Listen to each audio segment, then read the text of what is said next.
Hey beautiful people, welcome to BizTalks. I am Sierra Mouton and I am excited to be here for another episode. Welcome to week 2. I'm excited.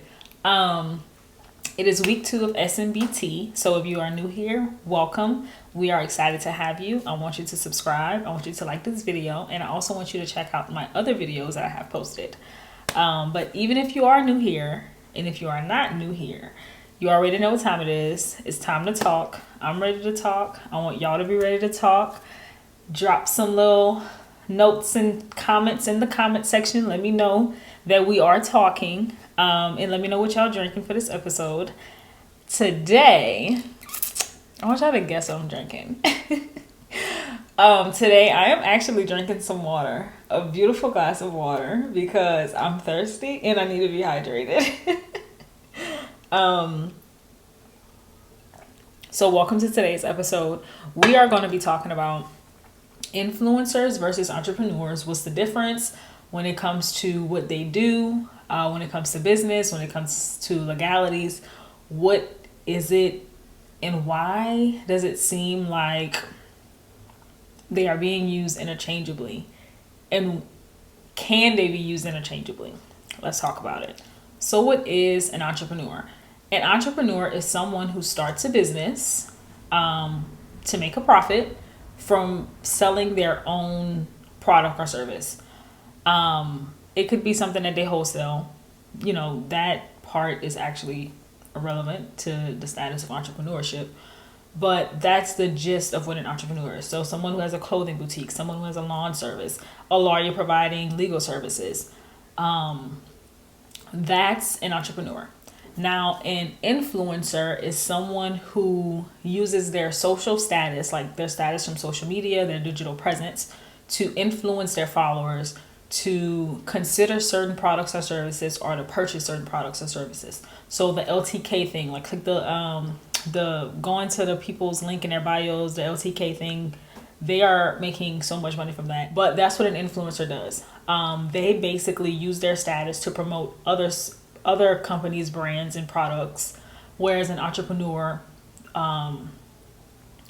starts their business with their own product or service. Now, when we are thinking about an influencer and an entrepreneur, I mean, they're both creating brands. They're both starting something and building it up. They're just doing it a little bit different. And that's like the gist of what an influencer and an entrepreneur is. That's like the gist of what they do. But what does it come down to when it's time to do business? When it comes to business, so both an entrepreneur and an entertainer, both an entrepreneur and an influencer, they both operate under a name. That's typically the brand name that they are building the brand under. That's what's getting traction, that name that they're operating under. So I'll use Shayla Mitchell because I'm actually going to use her for an example later on. Makeup by Shayla. She used to do makeup at MAC. She then had a YouTube channel doing makeup. So her brand for influencing is Makeup by Shayla. Versus her company name as an entrepreneur, Season 10 Fitness. So that's the name. That's what's building the traction. As an entrepreneur, you are going to register your business under the name that you are operating under. The rules as it relates to business with entrepreneurship and entrepreneurs, it's almost like non-negotiable. These are things that you have to do. Whereas with influencers, it's a little bit more flexible. These are things you should do, but you aren't necessarily tied to doing it because you are essentially like just operating as a sole proprietor as an influencer. But you should be doing it. Why should you do it? We're going to get into it. But yeah, the name. So whether you are an influencer or an entrepreneur, you are operating under a name. That name should be registered as a business entity. The name should be registered as a business entity because it helps you ensure liability protection. So if you are going to do business with brands as an influencer, you can do business under that LLC. What that is going to do is your LLC, the name that you are using, Miss Amani. I'm going to just do that because it's easier for me to just remember my name. if I'm doing business as Miss Omani LLC, but my name, I go by Miss Omani. If I'm doing it as Miss Omani LLC, then that's who's contracting with all of these brands. That's who's getting all of these sponsorship and partnership deals with these companies. That's who is registering with all of these events, and that's who's showing up. If Miss Omani LLC does not fulfill a contract or is sued for some type of contract dispute issue with a brand, then whatever goes on with Miss Omani LLC has nothing to do with Sierra Mouton. That's the main reason that even as an influencer, you should always register your brand as your business entity to ensure that liability protection. As an entrepreneur, you should be doing this anyway. This is like business 101 as an entrepreneur, so it's like almost non-negotiable. That's first. Also, when we're thinking about your name, should you trademark your name? I will say you should absolutely trademark your name. Why? Because you don't ever want to have a catchy name that you are building a brand for that is like really good to where someone else decides to take it, and then you want to continue to build on your brand name, and then you maybe want to introduce product or merchandise or something tied to that name, but you can't because one, somebody else already trademarked it, or two, it's so widely used that it would be confusing, and your audience could easily be buying something from this person when they think they're buying something from you, but because you didn't secure your brand protection properly, you are missing out on money. Or simply you can't, it could even be this, like you can't use that name anymore because someone else has it, using it, operating in it, have it trademarked, and you just got sent the cease and desist letter and you literally can't use the name anymore. Should you trademark the name? Absolutely. So registering it, trademarking it, that's just your basic liability and brand protection. Second, you are going to be operating as this being, as this entity. So in entrepreneurship, you are operating as your LLC. As an influencer, you are operating under your brand. If you register it, you're operating under your entity. But even if you don't, you are still operating under that brand, under that name, who they say they're contracting with. Now, it could be your personal name, but they are still contracting with you. What happens is you are collecting income. When you collect income and it's not separate, the income and y'all the same. So that basically means you can't make the argument that, oh, this was under my brand. A brand is not a business entity. So you can't make the argument that my brand got paid this money, not me, and I paid myself from my brand. No, you can't make that argument. Like I said, a brand is not a business entity. If you are an entrepreneur and you have an LLC set up, then you can make that argument because an LLC is a business entity with the sole purpose of giving you that liability protection between you personally and the business entity, the LLC. So you should definitely make money. You should definitely make money. You should definitely make some money. But you should also take that money and try to keep it as separate as possible, but still pay yourself. Now, how you pay yourself, that's completely up to you. How often you pay yourself, that's completely up to you. I am not a tax professional. I am not going to pretend to be one. I left that with my accounting degree way back there. But I will say you should talk to someone because that's important, how you pay yourself. But yeah, you should definitely get a business bank account. As an influencer, it would be hard. It wouldn't be hard to get a business bank account because you could just register as a sole proprietorship, doing business under your name, doing business as whatever your brand name is. You can still get an EIN number. You can still get a business bank account. The only thing is that it's purposeless because you don't have any liability protection. So basically you spent money setting all this up for nothing because it's not giving you any benefit. There's no benefit from being a sole proprietor if you are intending to make money. So that's part of operating and actually making income. You want to keep that separate, even as an influencer. That's 2. 3, as an influencer or an entrepreneur, you are contracting to do various business things. Whether it's showing up at an event, whether it's licensing products or your services, your name, your images, your likeness, whatever. You are doing so many things that involves contracts. Now, I'm going to do a separate video on influencing contracts. I'm not going to talk about that in this video. But for this video, I will say who you contract under matters. If you have a business entity, you should not be contracting under your personal name, because your personal self, is now liable for anything done under that contract, even if you have a business entity. You can no longer make the argument that, oh, but no, my business fulfilled this service. Yeah, but you signed it. You can't then try to, it's like playing both sides. You can't then try to come back and make that argument.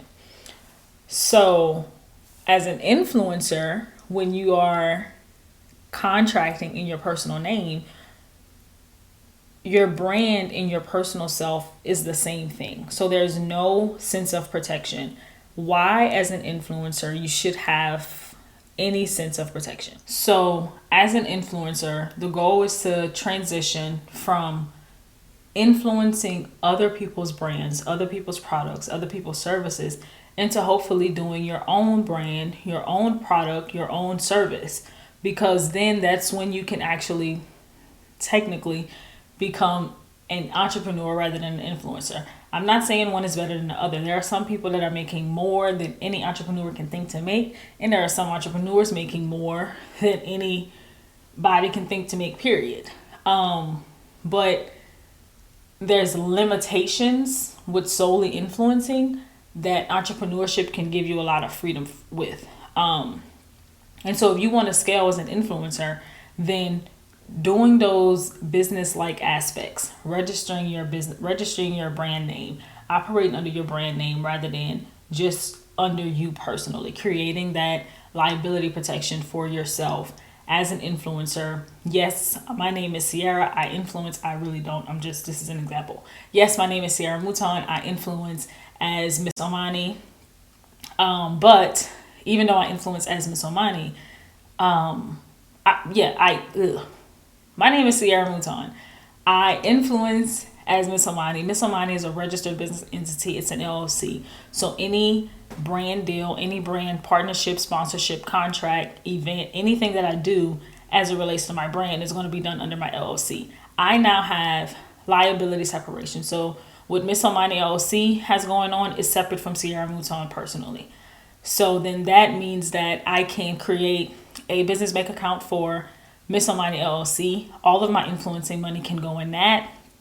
I can now take that money and I can pay myself a salary from that influencing money. I can be a W-2 employee for my business.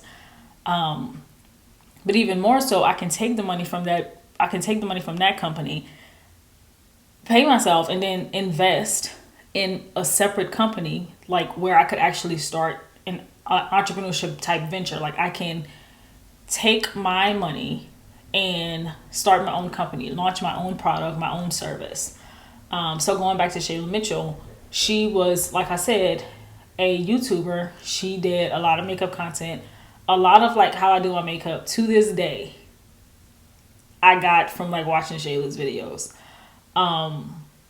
We kind of have like the same color complexion a little bit. And like, I like the way she did her makeup. I still do. And so like a lot of the stuff that I do, all of the little things I got from watching her do her makeup. But she did that around COVID or maybe before, I don't know. But she started doing a lot of fitness content. Years later, she actually just launched a fitness clothing wear brand not too long ago.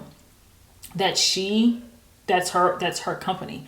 But even before that, she did collabs where it's like, a collab is a collaboration between you and another company. So she did one with ColourPop,